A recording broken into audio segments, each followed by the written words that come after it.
বিপুল পরিমাণ গাঁজা সহ এক ব্যক্তিকে আটক করল সোনামুড়া থানার পুলিশ। গোপন সংবাদের ভিত্তিতে অভিযান চালিয়ে এই সাফল্য পায় সোনামুড়া থানার পুলিশ। সোনামুড়া থানার ওসি জানান, উনাদের নিকট গোপন সংবাদ ছিল ইন্দুরিয়া বান্দারি ছড়া এলাকার বাসিন্দা ইকবাল হোসেনের বাড়িতে বিপুল পরিমাণ শুকনো গাঁজা মজুত রয়েছে।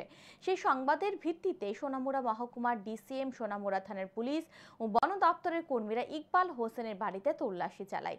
ইকবাল হোসেনের বাড়ির পাশের মাটির নিচ থেকে উদ্ধার হয় গাঁজা ভর্তি 8টি ড্রাম। উদ্ধার হওয়া গাঁজার বাজার মূল্য আনুমানিক 16 লক্ষ টাকা হবে। গ্রেফতার করা হয়েছে ইকবাল হোসেনকে।